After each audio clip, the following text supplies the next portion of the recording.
Good afternoon. એકાઉન્ટમાં પહેલા ભાગમાં 5મું ચેપ્ટર ભાગીદારનો પ્રવેશ. નફા નુકસાનના પ્રમાણની ગણતરી કરી, પાઘડીની વાત કરતા હતા. પાઘડીમાં 2 સંજોગ પૂરા કર્યા. એક, નવો ભાગીદાર રોકડમાં પાઘડી લાવે તો કેવી રીતે એની આમ નોંધ થાય, અને બીજું, નવો ભાગીદાર અંશતઃ રોકડ લાવે અને અંશતઃ રોકડ ન લાવે, એટલે કે અડધી રકમ થોડીક અમુક રકમ રોકડમાં લાવે અને અમુકમાં ન લાવે. છેલ્લો સંજોગ, પૂરેપૂરી પાઘડી જે છે એ રોકડમાં ન લાવતો હોય. મેં તમને સમજાવ્યા હતા કાલે કે કેવી રીતે આપણે એન્ટ્રી આપવી. તેમ છતાં હજી એક વખત સમજવું હોય તો એટલું સમજી લેજો કે રોકડમાં જો પાઘડી લાવતો હોય તો એની પહેલી આમનોંધ જે છે એ રોકડ ખાતે ઉધાર તે પાઘડીના પ્રીમિયમ ખાતે, અને બીજી આમનોંધ પાઘડીના પ્રીમિયમ ખાતે ઉધાર તે ત્યાગ કરનાર ભાગીદારના મૂડી ખાતે. 2 આમનોંધ થાય પૂરેપૂરી રોકડમાં લાવે તો. અંશતઃ રોકડમાં લાવતો હોય, 20માંથી દાખલા તરીકે 15,000 રોકડા લાવ્યો, અંશતઃ રોકડ લાવતો હોય તો પહેલી આમનોંધ એમને રોકડ ખાતે ઉધાર તે પાઘડીના પ્રીમિયમ ખાતે, પણ અહીંયા રકમ કેટલી આવે? 15,000. બીજી આમનોંધમાં થોડોક ફેરફાર થાય. અહીંયા એવી રીતે થઈ જાય કે પાઘડીના પ્રીમિયમ ખાતે ઉધાર 15,000, નવા ભાગીદારના મૂડી ખાતે ઉધાર 5,000. એ કયા કે 20,000 લાવવાના હતા, લાવ્યો 15,000 તો 5,000 નથી લાવ્યો, એ એના મૂડી ખાતે ઉધાર થઈ જાય. તો અહીંયા આમનોંધ કેવી રીતે બની જાય? પાઘડીના પ્રીમિયમ ખાતે ઉધાર 15,000, નવા ભાગીદારના મૂડી ખાતે ઉધાર 5,000, તે ત્યાગ કરનાર ભાગીદારના મૂડી ખાતે. આવી રીતે બની જાય. હવે અહીંયા વાત એ છે પૂરેપૂરી રકમ રોકડમાં ન લાવે. જો પૂરેપૂરું રોકડમાં ન લાવે તો પહેલી આમનોંધ બનશે જ નહીં, કેમ કે રોકડા તો લાવ્યો જ નથી, ખાલી મૂડી લાવ્યો તો મૂડીની એક આમનોંધ બને. બીજી આમનોંધ જે છે એ ખાલી શું થઈ જાય? અહીંયા ખાલી એટલું થઈ જાય, નવા ભાગીદારના મૂડી ખાતે ઉધાર તે ત્યાગ કરનાર ભાગીદારના મૂડી ખાતે. આ જ રીતે થાય ક્યારે? જો પૂરેપૂરી પાઘડીની રકમ રોકડમાં ન લાવે ત્યારે. જોઈ આપણે એટલે ખ્યાલ આવી જશે. દાખલાની અંદર છેલ્લે આપણે વાત કરી તો હવે આપણે 2 દાખલા ગણવાના છે, 9મો અને 10મો, 11, 12 અને 13. બરાબર, એ નથી ગણવાના. પાછળ એને લગતા જે દાખલા જે છે સ્વાધ્યાયમાં એ નીકળી ગયા છે તમારે, એટલા માટે. બરાબર, એટલે એનો કોઈ અર્થ નથી. 2 દાખલા બાકી છે આપણે આમાં પાઘડીના, 9મો અને 10મો. 9મા દાખલાની વાત કરી. દાખલા નંબર 9, A અને B 3/2ના પ્રમાણમાં નફો નુકસાન વહેંચતા ભાગીદાર છે. Cને 1/5 ભાગે પેઢીમાં નવા ભાગીદાર તરીકે દાખલ કરવામાં આવ્યો. C મોડી પેટે 30,000 લાવે છે, પરંતુ તેના ભાગની પાઘડીના ₹10,000 રોકડમાં લાવતો નથી. શું આખી વાર્તા છે? દાખલા નંબર 9, A અને B નફા નુકસાનનું પ્રમાણ 3/2, ટોટલ 5. Cને 1/5 ભાગે નવા ભાગીદાર તરીકે પ્રવેશ આપ્યો. C મૂડી પેટે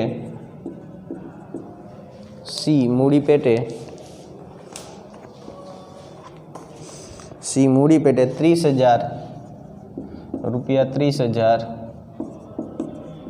રોકડા લાવે છે, પરંતુ પાઘડીના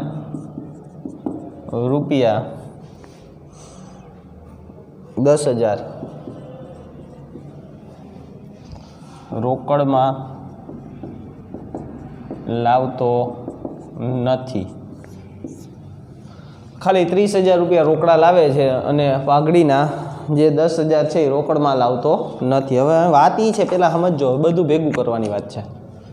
પહેલી વાત કે અહીંયા નવું પ્રમાણ આપણને આપ્યું નથી. C પોતાનો ભાગ કેવી રીતે લેશે એ આપતો નથી, એટલે જૂનું પ્રમાણ જ્યારે કાંઈ ન આપ્યું હોય ત્યારે જૂનું પ્રમાણ એ જ શું બની જાય? ત્યાગનું પ્રમાણ બની જાય. આ ખબર હોવી જોઈએ. આની આગળની ડિટેલ આપી હોય ને, આની આગળની ડિટેલ, બરાબર, કાંઈ તો આપણે કંઈક ગોતવાનું થાય. આમાં કાંઈ આપ્યું નથી. C આટલો નફા નુકસાનના પ્રમાણ આપ્યું, એટલે જૂનો ભાગ એ જ શું બની જાય? ત્યાગનો ભાગ. બીજું, 30,000 મૂડી પેટે રોકડા લાવે તો એની આમનોંધ શું થાય? મૂડી પેટે ખાલી 30,000 રૂપિયા રોકડા લાવ્યો, આની આમનોંધ શું થાય? 30,000 રૂપિયા મૂડીના રોકડા લાવ્યો, આની આમ નોંધ શું થાય? રોકડ ખાતે ઉધાર શું થાય? રોકડ ખાતે ઉધાર 30,000 તે સીના મૂડી ખાતે 30,000. આ શેની મેં આમ નોંધ આપી? મૂડીની, પાઘડીની નહીં. શેની આપી? મૂડીની. આ 30,000 રોકડા લાવ્યો એની આમ નોંધ શું થાય? રોકડ ખાતે ઉધાર 30,000 તે સીના મૂડી ખાતે 30,000. આમ નોંધ બની જાય. પછી પાઘડીના જો લાવતો હોય તો રોકડ ખાતાની હારવાર અહીંયા આવે, પણ પાઘડી તો લાવતો જ નથી, તો 10,000 રૂપિયા સીના મૂડી ખાતે શું કરવા પડે? ઉધાર. અને એ 10,000ને આ બે વચ્ચે ત્યાગના પ્રમાણમાં, એટલે 3/2 શું કરી દેવા પડે? વેચી દેવા પડે. તો 10,000ને 3/2 વેચો એટલે 6,000 અને 4,000 રૂપિયા. એ આ બેના ખાતે શું થઈ જાય? જમા. આખી આમનો શું બને? સીના મૂડી ખાતે ઉધાર 10,000 તે એના મૂડી ખાતે 6,000 ને તે બીના મૂડી ખાતે 4,000. એક વસ્તુ મગજમાં સેટ કરી લેજો અથવા નોંધ કરીને લખી લેજો. જ્યારે નવો ભાગીદાર રોકડમાં પાઘડી ન લાવે, ત્યારે નવા ભાગીદારના મૂડી ખાતે ઉધાર અને ત્યાગ કરનાર ભાગીદારના મૂડી ખાતે જમા થાય. નવા ભાગીદારના મૂડી ખાતે ઉધાર અને ત્યાગ કરનાર ભાગીદારના મૂડી ખાતે જમા થાય. જેમાં પાઘડીના પ્રીમિયમનો શબ્દ આવે નહીં. જે રોકડમાં પાઘડી લાવતો જ નથી તો પછી પાઘડીનું પ્રીમિયમ ક્યાં આવશે? નહીં. આની બે આમ નોંધ થશે. કેટલી આમ નોંધ થશે? 2. પણ આમ નોંધ લખી લઈ. આની 2 આમ નોંધ થશે.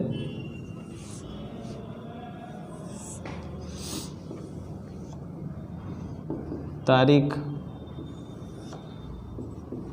વિગત,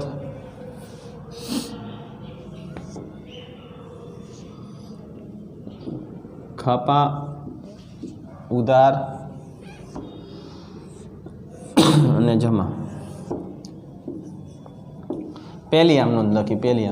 રોકડમાં પાઘડી લાવે છે. શું આમ નોંધ થાય? રોકડ ખાતે ઉધાર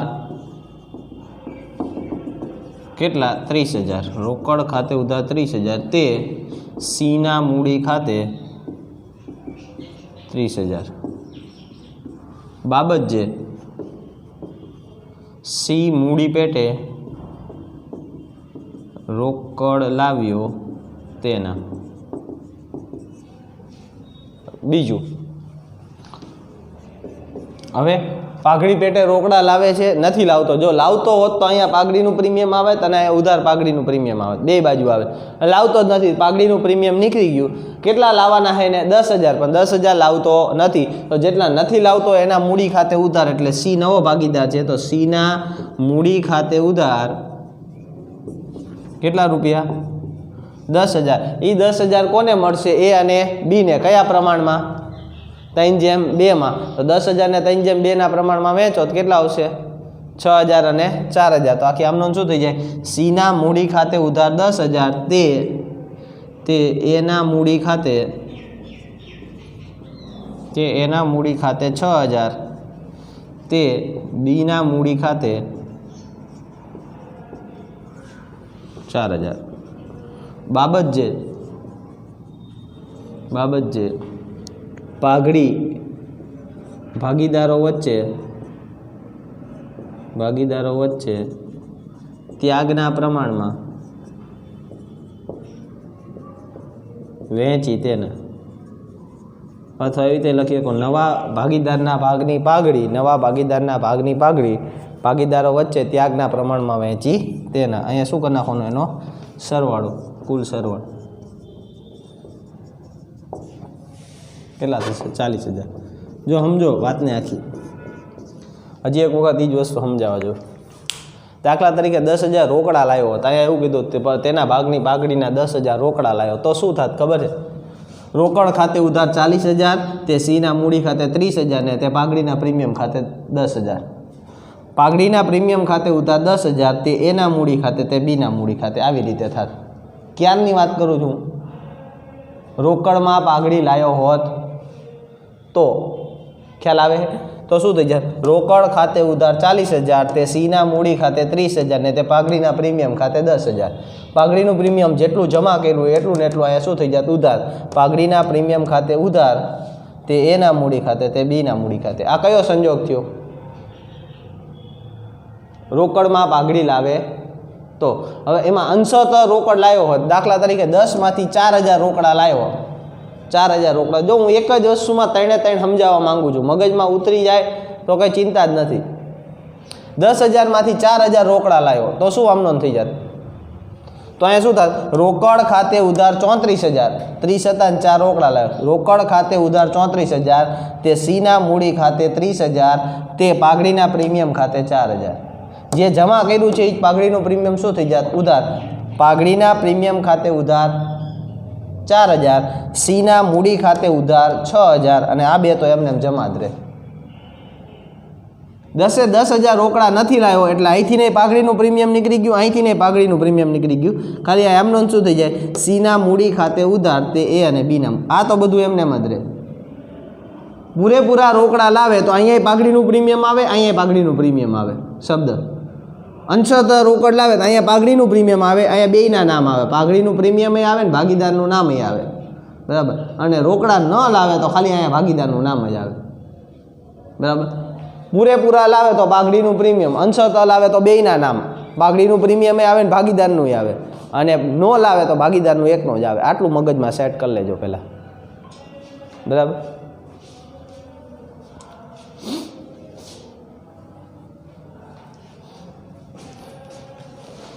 एना पछी 10मो दाखलो पाघड़ी माटे तमारे शीखवा जेवो छेल्लो दाखलो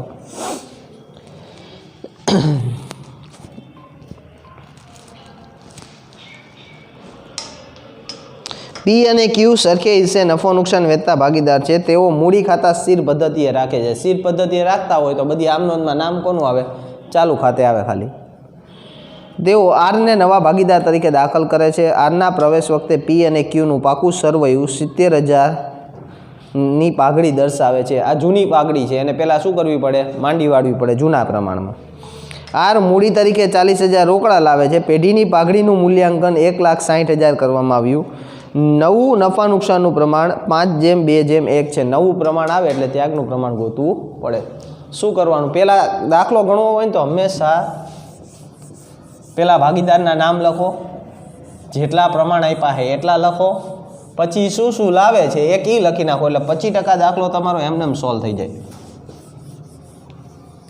ડાયરેક્ટ સીધું ગણવા નહીં માંડવાનું કોઈ દી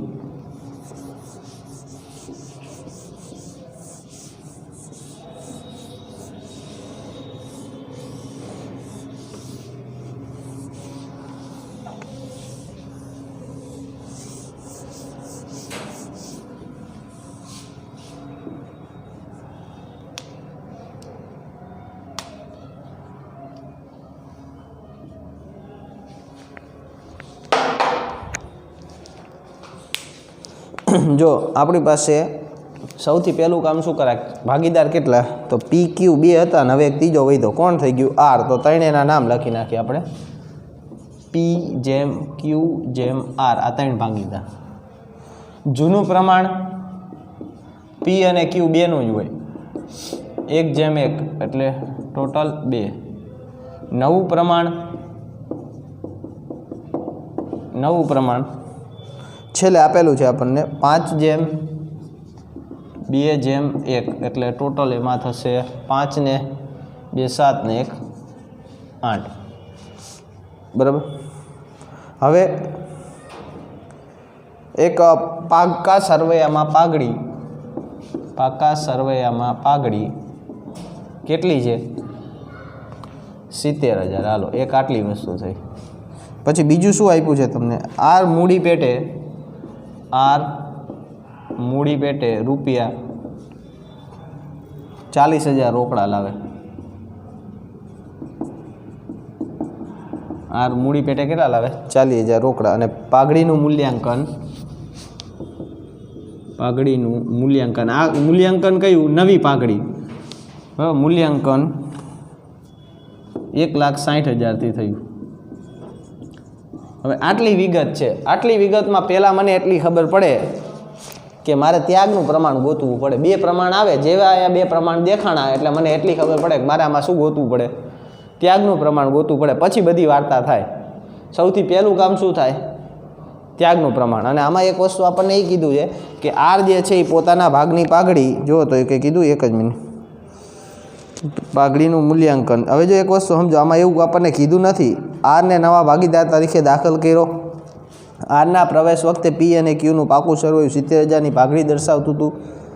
આર મૂડી તરીકે 40,000 રોકડા લાવે છે.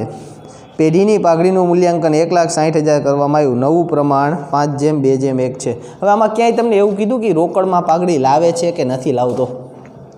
એવું કીધું કે એના પાઘડીના રોકડ લાવશે કે નહીં લાવે? કંઈ ન કે ત્યારે એનો મતલબ એ રોકડમાં લાવતો ન હોય. આ એક બાબત ધ્યાન રાખવી.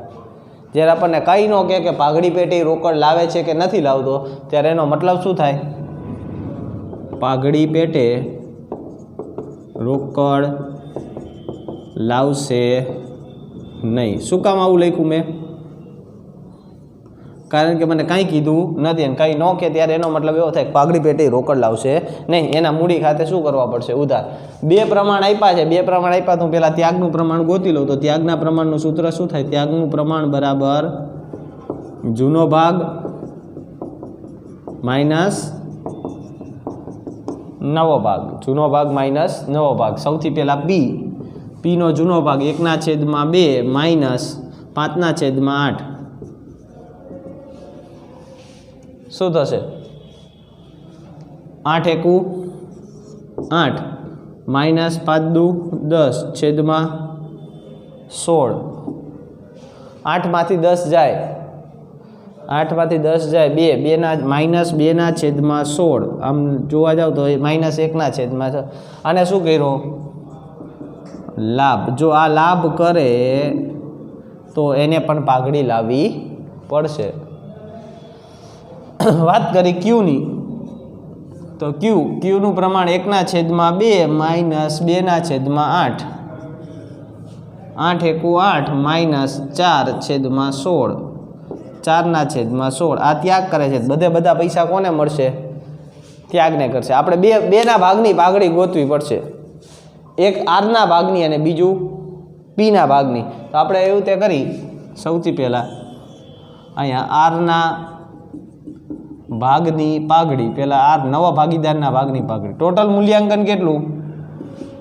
1,60,000 એને ગુણ્યા આરનું પ્રમાણ 1/8. 1,60,000 ગુણ્યા 1/8 કરો તો કેલ્ક્યુલેટરમાં 20,000 રૂપિયા આવે.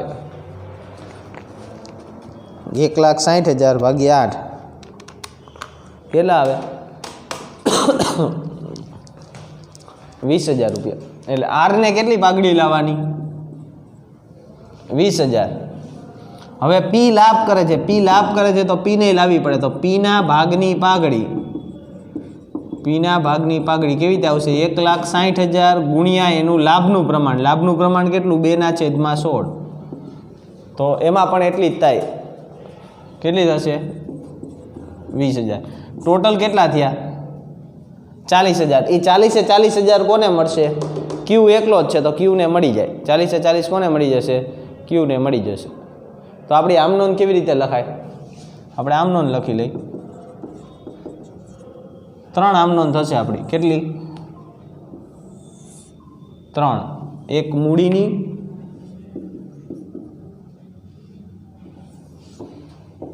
તારીખ, વિગત,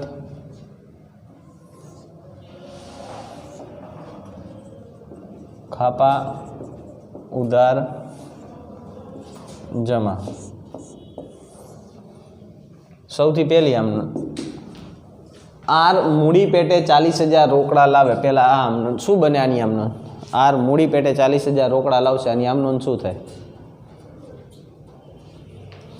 રોકડ ખાતે ઉધાર કેટલા લાવ્યો? 40,000. તો રોકડ ખાતે ઉધાર 40,000 તે આરના મૂડી ખાતે 40,000. બાબત જે આર મૂડી પેટે રોકડ લાવ્યો તેના. બરાબર. હવે બીજું, પાઘડી રોકડમાં લાવે છે, નથી લાવતો, તો આ બેયને પાઘડી લાવવાની છે, આરની લાવવાની છે અને પીને લાવવાની. તો આ બેયના ચાલુ ખાતે ઉધાર થાય, કારણ કે સ્થિર મૂડી ખાતાની પદ્ધતિ છે. તો આ બેયના ચાલુ ખાતે શું થઈ જાય? ઉધાર. અને ક્યુના ચાલુ ખાતે શું થઈ જાય? જમા. તો અહીંયા આખી આમનો શું બનશે? આરના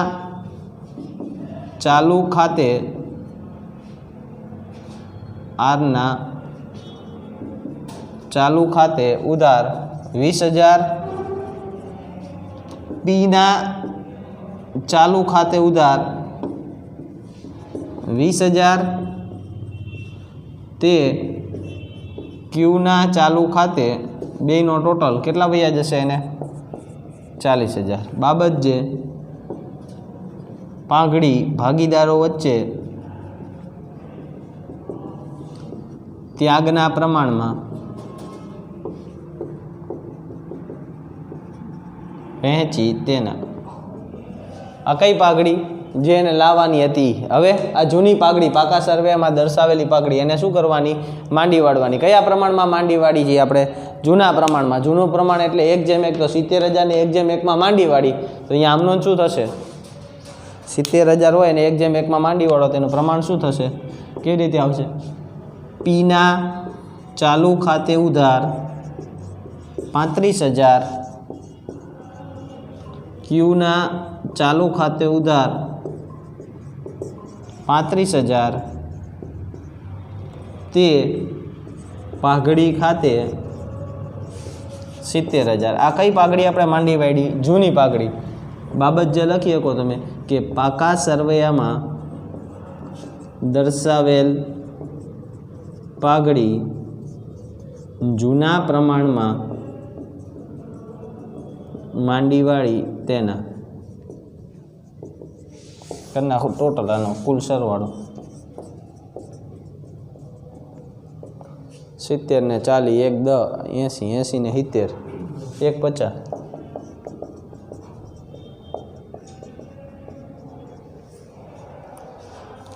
ગણી લો.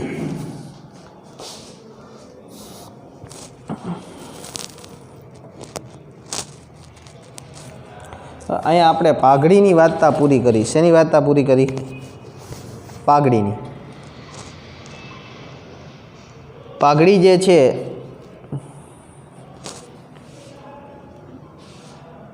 એની અંદર 3 સંજોગ આવ્યા. એક રોકડમાં પાઘડી લાવે, બીજું અંશતઃ રોકડ લાવે, અને ત્રીજું પૂરેપૂરી રોકડમાં ન લાવે. એમાં વચમાં આપણે દરેક સંજોગોમાં એવું જોયું કે કોઈ ભાગીદાર લાભ કરતો હોય, જૂનો ભાગીદાર કોઈ લાભ કરતો હોય તો એને પણ પાઘડી લાવવી પડે. આવી વાત છે આની અંદર. બરાબર. હવે આમાં તમને જો થોડો ઘણોય ખ્યાલ આવ્યો હોય ને, થોડો ઘણો તો દાખલો જે છે એ ગણવામાં ઘણું બધું ઇઝી થઈ જાય. બરાબર. હવે એક ટોપિક આપણો બાકી છે. પહેલાં આપણે નફા નુકસાનના પ્રમાણની ચર્ચા કરી, પછી પાઘડીની ચર્ચા કરી, અને હવે જે છેલ્લી વસ્તુ શીખવાની છે મોટા દાખલા શીખતા પહેલાં, એ છે અનામતની વહેંચણી. સૌથી મહત્ત્વનો ટોપિક અનામતની વહેંચણી કેવી રીતે કરવી, કઈ કઈ અનામત વહેંચાય અને કઈ ન વહેંચાય, એ સૌથી મહત્ત્વનો ટોપિક હોય છે. એટલે ત્રીજો ટોપિક આની અંદર આપણે જે ચર્ચા કરવાની છે એ છે અનામત કેવી રીતે વહેંચાય. તમને આની પહેલાંના ચેપ્ટરમાં, એટલે કે ચોથું ચેપ્ટર હતું, એમાં આપણે લખાવી હતી કે કઈ અનામત વહેંચાય અને કઈ ન વહેંચાય, કઈ અનામતની બાકી ઉધાર હોય અને કઈ અનામતની બાકી જમા હોય. આની અંદર તમારે એ યાદ ન રહે તો ચાલે કે કઈ ઉધાર છે ને કઈ જમા છે એ. બરાબર. કારણ કે પાકા સર્વે ઉપરથી આપણને ખબર પડી જાય. તેમ છતાં આપણે વ્યવસ્થિત રીતે કરી કે કઈ કઈ અનામત વહેંચાય. હું ફરીથી આખી ચર્ચા કરું છું. કઈ અનામતો ભાગીદારો વચ્ચે વહેંચાશે, કઈ નહીં વહેંચાય, અને બીજી વસ્તુ કે કઈ અનામત ઉધાર બાકી હોય, કઈ અનામત જમા બાકી હોય.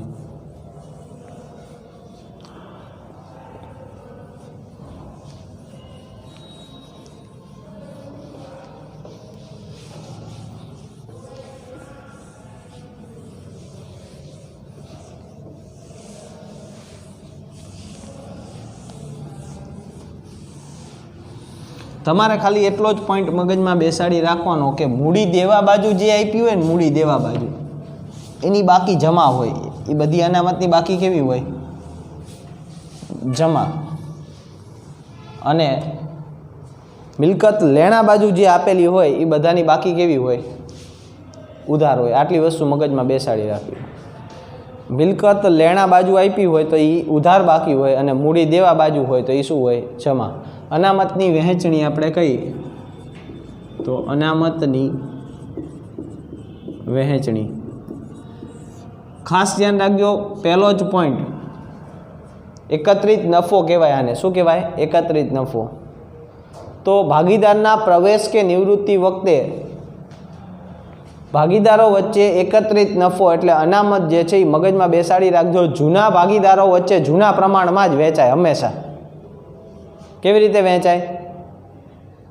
જૂના ભાગીદારો વચ્ચે જૂના પ્રમાણમાં. એટલે આપણે એવું કહી શકીએ કે ભાગીદારના પ્રવેશ વખતે એકત્રિત થયેલ નફો જેને આપણે શું કહીએ છીએ? અનામત. જૂના ભાગીદારો વચ્ચે જૂના પ્રમાણમાં, કયા પ્રમાણમાં? જૂના પ્રમાણમાં વહેંચાય. જૂના ભાગીદારો વચ્ચે કયા પ્રમાણમાં વહેંચાશે? જૂના પ્રમાણમાં. કઈ કઈ અનામત વહેંચાશે? તો ભાગીદારો વચ્ચે વહેંચાતી અનામત. ભાગીદારો વચ્ચે વહેંચાતી અનામત. કઈ કઈ અનામત વહેંચાય? તો એમાં બે વસ્તુ આવે. એક જમા બાકીવાળી. જમા બાકી એ ક્યાં આવેલી હશે? મૂડી દેવા બાજુ આપી હશે. ક્યાં આપી હશે? મૂડી દેવા બાજુ. અને એક આવે ઉધાર બાકી. એ ક્યાં આપેલી હશે? મિલકત લેણા બાજુ. જે મિલકત લેણા બાજુ હશે એ કેવી હશે?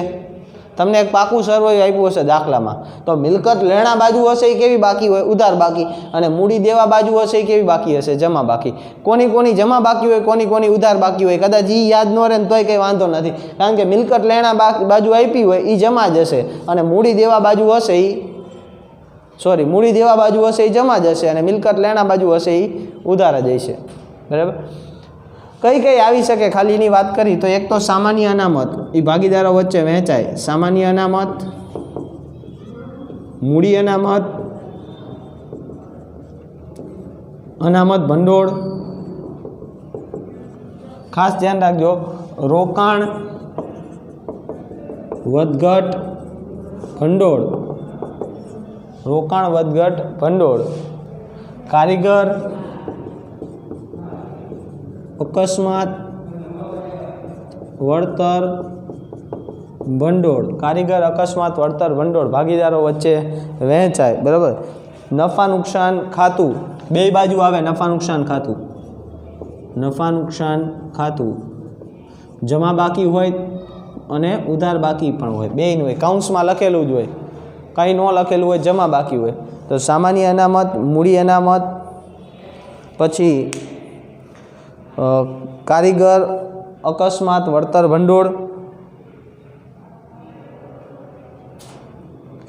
આકસ્મિક અનામત. બરાબર. એ આની અંદર આવી જાય. કારીગર અકસ્માત. ઉધાર બાકીમાં કઈ હોય તો એમાં એક તો જાહેરાત, ઝુંબેશ, ખર્ચ. એક તો ઉધાર બાકીની અંદર ખાસ એ આવે છે. બીજું એક નફા નુકસાન ખાતું પણ આવી શકે. નફા નુકસાન ખાતું. બરાબર. જાહેરાત, ઝુંબેશ, ખર્ચ, નફા નુકસાન ખાતું. પછી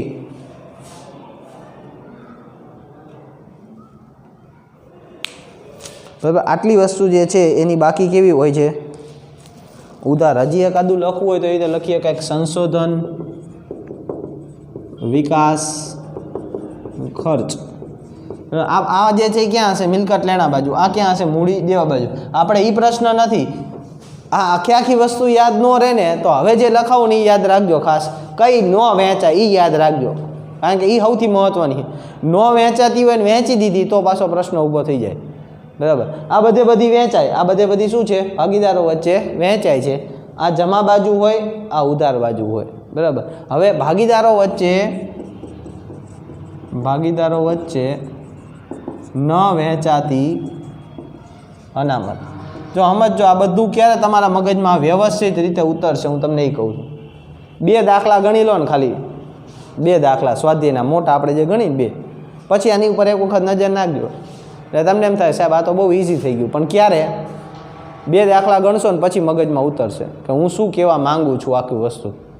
આપણે આના પછી હવે મોટા દાખલા સ્ટાર્ટ કરવાના છે. 2 દાખલા ગણશો ને એટલે તમને ખબર પડશે કે સાહેબ હા સાચું, આ જમા બાકી મૂડી દેવા બાજુ, આ વહેંચાય, આ વહેંચાય, આ મિલકત લેણા બાજુ હોય, પણ આ વહેંચાશે નહીં. કંઈ નહીં વહેંચાય. તો એમાં ખાસ એક તો યાદ રાખવાની, કારીગર નફા ભાગ ભંડોળ, આ ખાસ યાદ રાખવાનું, કોઈ દી વહેંચાશે નહીં. બરાબર. પછી ગાલખાદ અનામત, એ પણ કોઈ દી વહેંચાશે નહીં. કારીગર નફા ભાગ ભંડોળ ન વહેંચાય, ગાલખાત અનામત ન વહેંચાય. પછી પ્રોવિડન્ટ ફંડ આપ્યો હોય, પ્રોવિડન્ટ ફંડ, બરાબર, બીજા કોઈ પણ ફંડ આપ્યા હોય તો એ ભાગીદારો વચ્ચે વહેંચાશે નહીં. બરાબર. આટલી વસ્તુ સમજવા જેવી છે.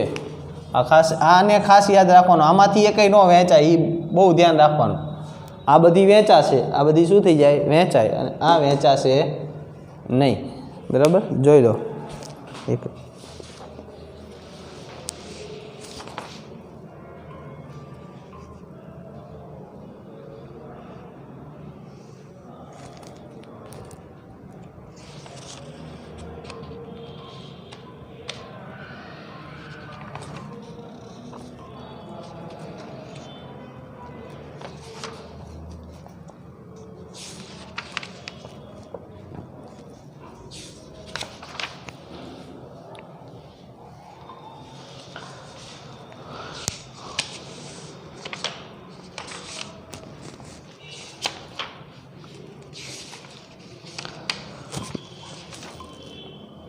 હવે આમાંથી આ બધામાં બીજો કોઈ પ્રશ્ન ન થાય. આની આમ નોંધ કેવી થાય? આની આમ નોંધ, જે જમા બાકી છે ને એ બધા ઉધાર થઈ જાય. આની આમ નોંધ શું થાય? આ જમા બાકી આ બધું શું થઈ જાય? ઉધાર. આ બધું શું થઈ જાય? ઉધાર. અને ભાગીદારના મૂડી ખાતા જમા. આની આમ નોંધ આપી હોય સામાન્ય અનામતની. સામાન્ય અનામતની આમ નોંધ શું થાય?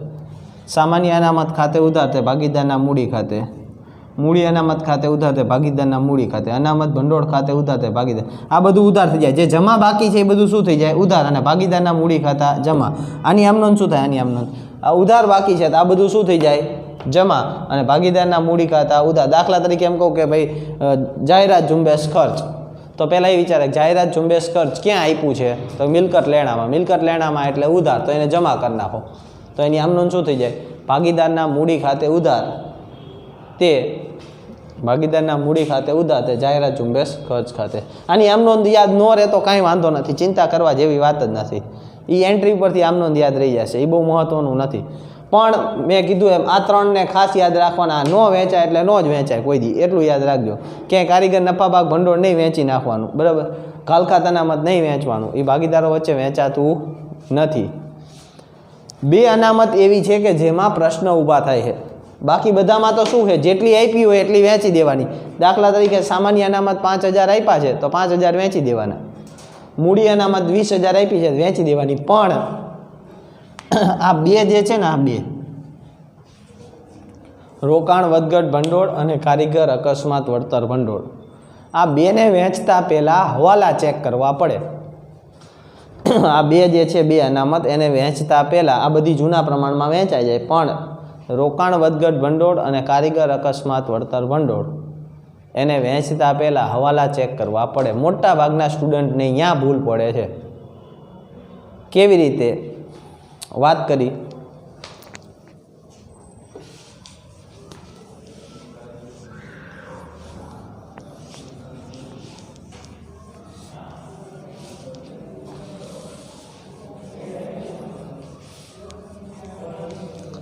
સૌથી પહેલાં કારીગર અકસ્માત વળતર ભંડોળની વાત કરી. કારીગર અકસ્માત વળતર ભંડોળ દાખલા તરીકે 40000 આપ્યું છે. આ ક્યાં આપેલું છે? પાકા સરવૈયામાં. પાકા સરવૈયામાં પાકા સરવૈયામાં કારીગર અકસ્માત વળતર ભંડોળ 40,000 છે। પહેલો સંજોગ પહેલો, હવાલામાં આપેલ નથી। હવાલામાં એના વિશે કંઈ પણ ચર્ચા કરી જ નથી। કારીગર અકસ્માત વળતર ભંડોળની કાંઈ ચર્ચા કરી નથી, તો શું કરવાનું? પાકા સર્વેમાં કારીગર અકસ્માત વળતર ભંડોળ છે। સમજજો મારી વસ્તુને, હું જે કહેવા માંગુ છું। પાકા સર્વેમાં તમને આપ્યું છે કારીગર અકસ્માત વળતર ભંડોળ 40,000, હવાલામાં ક્યાંય કારીગર અકસ્માતની વાત કરી જ નથી, એવું કીધું જ નથી કે અકસ્માતનો દાવો કેટલો, કાંઈ કીધું જ નથી। તો શું કરવાનું? તો ₹40,000 ભાગીદારો વચ્ચે વહેંચાઈ જશે। તો બધા રૂપિયા 40,000 ભાગીદારો વચ્ચે શું કરી દેવાનું? વહેંચી દેવાનો। ખ્યાલ આવ્યો હું શું કહેવા માંગુ? પાકા સર્વેમાં છે પણ હવાલામાં નથી, તો પાકા સર્વેમાં જેટલું આપ્યું ને એટલું વહેંચી દો। આ પહેલી વસ્તુ। બીજી વસ્તુ, દાખલા તરીકે તમને કીધું કે હવાલામાં કારીગર અકસ્માત વળતરનો દાવો ₹30,000 આપેલ છે, ગમે એટલો આપ્યો હોય। તમને નીચે એક હવાલો આપ્યો છે, કારીગર અકસ્માત વળતરનો દાવો 30,000 આવું કીધું છે। કારીગર અકસ્માત વળતરનો દાવો 30,000 આવું કીધું છે, તો શું કરવાનું? આપણી પાસે કારીગર અકસ્માત વળતર ભંડોળ કેટલું આપ્યું છે? 40,000। કારીગર અકસ્માત વળતર ભંડોળ કેટલું છે? 40,000। હવાલામાં દાવો કેટલાનો? 30,000। તો શું કરવાનું હવે સમજો?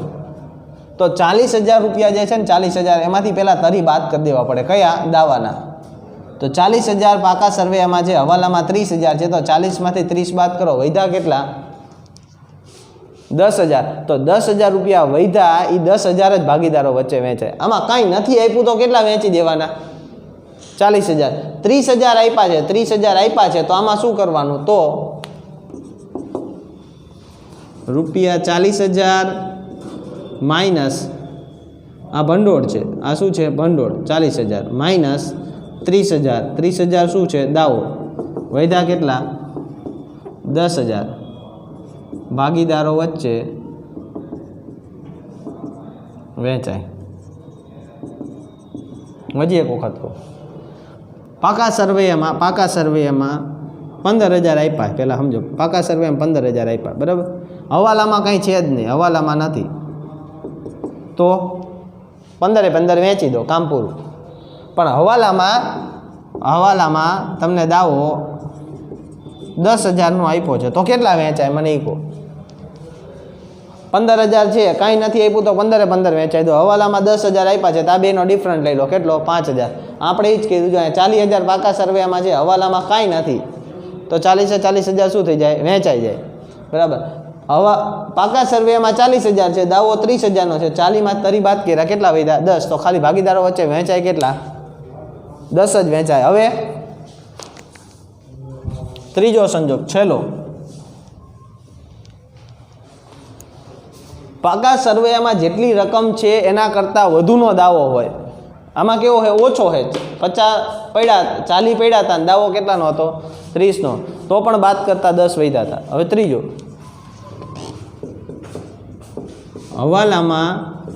હવાલામાં કારીગર અકસ્માત વળતરનો દાવો ₹50,000 છે, તો શું કરવાનું? ભંડોળ કેટલાનું છે? 40નું, દાવો કેટલાનો? 50નો। તો 40,000નો ભંડોળ છે, દાવો 50,000નો છે, તો એનો મતલબ બધું ભંડોળ શું થઈ જાય? એમાં વપરાઈ જવાનું। અમુકના 10 નાખવા પડશે, અમુકના 10,000 શું કરવા પડશે? નાખવા પડશે। એ નાખવા પડે એની વાત અલગ, પણ ભંડોળ વહેંચાશે નહીં। શું કામ? તો કારીગર અકસ્માત વળતર ભંડોળ વહેંચાશે નહીં। શું કામ નહીં વહેંચાય? એકેય રૂપિયો નહીં વહેંચાય। શું કામ?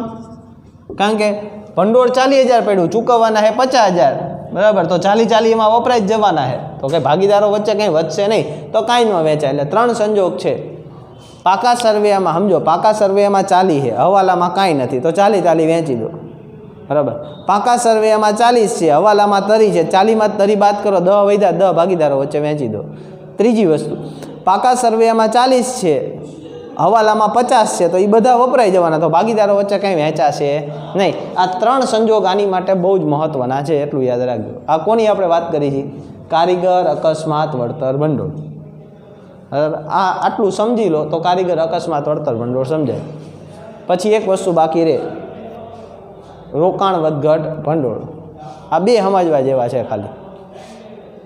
બરાબર. ઓકે.